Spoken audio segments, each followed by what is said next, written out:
Hello everyone, welcome back to our YouTube channel the English way. আমি তোমাদের পূজা ma'am. দেখো, তোমাদের জন্য আজকে নিয়ে চলে এসেছি সেকেন্ড পার্ট, যেটার পার্ট আমি কিছুদিন আগে করিয়েছিলাম ফার্স্ট পার্টটা। এটা হচ্ছে আর্টিকেল স্পেশাল ক্লাস। এখানে আমি সমস্ত বিগত 20-30 বছরের, সেটা সেন্ট্রালের এক্সাম হোক অর সেটা স্টেটের, সব কিছুর প্রিভিয়াস ইয়ার থেকে কালেক্ট করে কিছু বিশেষভাবে গুরুত্বপূর্ণ এবং বাছাই করা কনস্টিটিউশন থেকে কোয়েশ্চেন এনেছি, ইম্পর্ট্যান্ট আর্টিকেলস বলতে পারো। এবং আমি জানি যে সমস্ত ছাত্রছাত্রীদের মধ্যে আর্টিকেল নিয়ে খুব ভয়ের এবং ভীতির একটা জায়গা অবশ্যই আছে, যে কোন আর্টিকেল মুখস্থ করব, কতগুলো মুখস্থ করব। তাদের জন্য ছোট করে একটা আর্টিকেলের আমি দুটো পার্ট নিয়ে এসেছি। আশা করছি ক্লাসটা তোমাদের আগের ক্লাসটাও ভালো লেগেছে। যারা যারা আজকে নতুন ভিডিওটা দেখছো তারা কাইন্ডলি আমার চ্যানেলটাকে সাবস্ক্রাইব করে দাও, ভিডিওটাকে একটা লাইক করে দাও এবং ফার্স্ট পার্ট দেখে তারপর সেকেন্ড পার্টটা দেখার চেষ্টা করো, তাহলে তোমরা বুঝতে পারবে। আগের যে পার্টটা ছিল তাতে আমি 25টা প্রশ্ন তোমাদের ইম্পর্টেন্ট করিয়েছিলাম। আজকে সেটারই সেকেন্ড পার্ট হতে চলেছে। আজকে এখানে 10-12টা খুব গুরুত্বপূর্ণ আমি ইনক্লুড করেছি।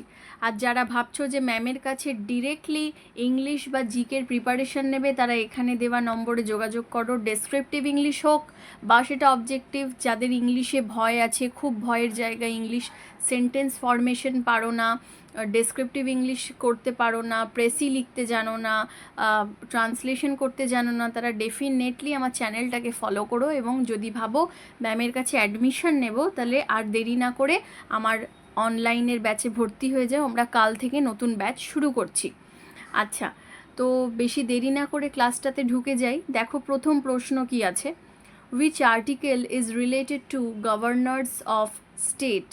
কোন আর্টিকেল রাজ্যের রাজ্যপালের সাথে সম্পর্কিত? And the right answer is, এখানে দেখতেই পাচ্ছ, আর্টিকেল 153। এই প্রত্যেকটা প্রশ্ন কিন্তু এখানে খুবই গুরুত্বপূর্ণ, তাই কেউ স্কিপ না করে পারলে খাতায় লিখে পরীক্ষার আগে আর একবার চোখ বুলিয়ে যাবে। আপকামিং তোমরা রেল দাও, এনটিপিসি দাও, তোমরা এসএসসির কোনো এক্সাম দাও, মাল্টিটাস্কিং স্টাফ দাও, রাজ্যের কোনো পরীক্ষা তো নেহাতি এখন বন্ধ, কিন্তু যখনই রাজ্যের পরীক্ষা আবার চালু হবে সেই সব পরীক্ষার জন্য বিশেষভাবে গুরুত্বপূর্ণ।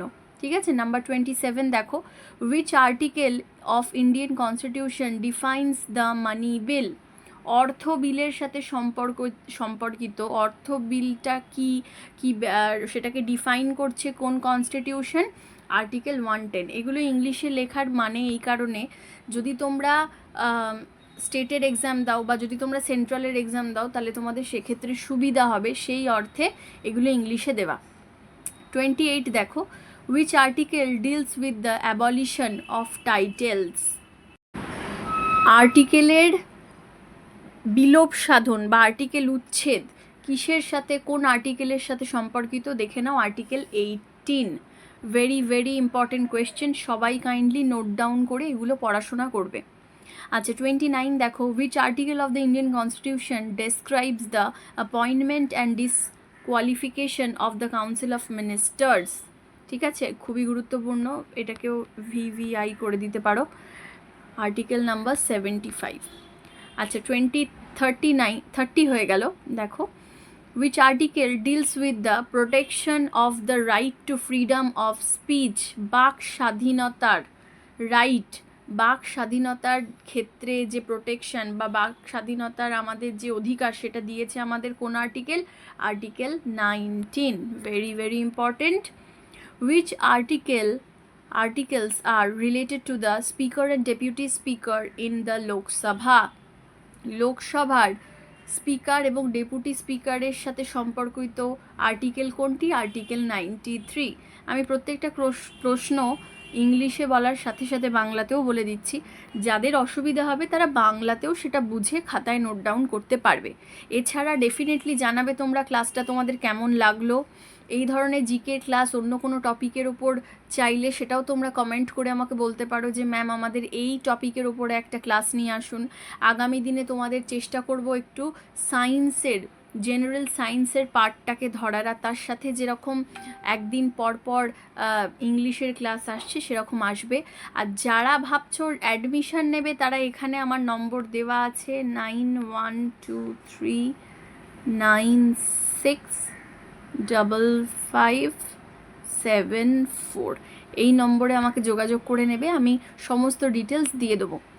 আচ্ছা 32 দেখো, under which article of the constitution is the president's rule promulgated in any state in India?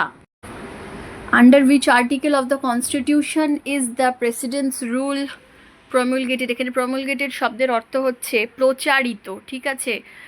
মানে আমাদের কনস্টিটিউশনের প্রেসিডেন্টের যে রুল সেটা প্রচারিত হবে কোনো স্টেটে, সেটা কোন আর্টিকেলের দ্বারা যুক্ত, সেটা হচ্ছে আর্টিকেল নাম্বার 356। নাম্বার 33 দেখো, the provisions for contingency fund of India as well as for each state has been made under 267, এখানে ফোর্ড হয়ে গেছে, ওটা হবে ফর, হ্যাঁ। নাম্বার 34 দেখো, which of the following articles promote equal justice and free legal aid, ওটা add হবে, free legal add, এটা এড হবে ফর অল সিটিজেন্স, মানে কোন আর্টিকেলে ইকুয়াল জাস্টিসকে প্রমোট করা হয়েছে এবং ফ্রিতে লিগাল হেল্প দেওয়া হচ্ছে সমস্ত সিটিজেনকে, আর্টিকেল নাম্বার 39A, ঠিক আছে, যেখানে প্রত্যেক ব্যক্তি ফ্রিতে জাস্টিস এবং সমানতার অধিকার এবং আর মানে আইনি সাহায্য পেতে পারে। 39A সবাই কিন্তু মনে রাখবে, খুব গুরুত্বপূর্ণ। 35, which article of the Constitution of India provides that each Indian state will have a governor? প্রত্যেকটা ভারতীয় রাজ্যে একটি করে গভর্নর থাকবে, সেটা কোন কনস্টিটিউশনের আর্টিকেল প্রোভাইড করে? Article number 153। This is again important. আচ্ছা নেক্সট দেখো, which article deals with the prohibition of discrimination on grounds of religion, race, caste, sex or place of birth? এটা তোমাদের আমি একটু হোমওয়ার্ক দিয়ে রাখলাম, আমি লিখেও রেখেছি, এটার উত্তর সবাই আমাকে কমেন্ট করে জানাবে যে কোন আর্টিকেলের ওপর বেস করে কোনো রকমভাবে প্রহিবিটেশন করা হয় না, ডিসক্রিমিনেশন করা হয় না, religion, race, sex, caste, place of বার্থের ওপর আমরা ভেদভাব করতে পারি না, সেটা কোন আর্টিকেলে বর্ণিত আছে? আচ্ছা 37 দেখো, which article deals with equality before law and equal protection of laws? এটা হয়ে যাচ্ছে আমাদের আর্টিকেল নাম্বার 14। তো এই ছিল তোমাদের আজকে প্রশ্ন। আর যারা যারা আমার ব্যাচে অনলাইনে যোগাযোগ করতে চাইছো, ব্যাচে অ্যাডমিশন নিতে চাইছো, খুবই কম সিট আছে, আমি গরু ছাগলের মতো ব্যাচে পড়াই না, গুগল মিটের মাধ্যমে ক্লাস করাই, এবং যারা যারা ভাবছো অ্যাডমিশন নেবে, খুবই স্বল্প মূল্যের বিনিময়ে মাসিক মাইনের সুবিধা আছে, মাসে মাসে তোমরা অল্প অল্প করে দিয়ে পড়তে পারবে, একবারে যে তোমাদেরকে কিছু একটা বিগ র্যানসাম অ্যামাউন্ট লাগছে সেটাও না।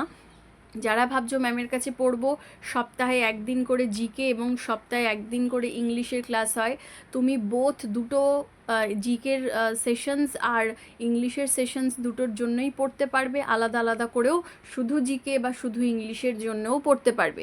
এবং ইংলিশের ক্ষেত্রে তোমরা জানো যে ডেসক্রিপটিভ এবং অবজেক্টিভ দুটো ক্লাসই ম্যাম করায়। তো যারা যারা ভাবছো ভর্তি হবে তারা কাইন্ডলি আমার সাথে যোগাযোগ করো, আর দেখা হচ্ছে তোমাদের সাথে নেক্সট ভিডিওতে। Thank you.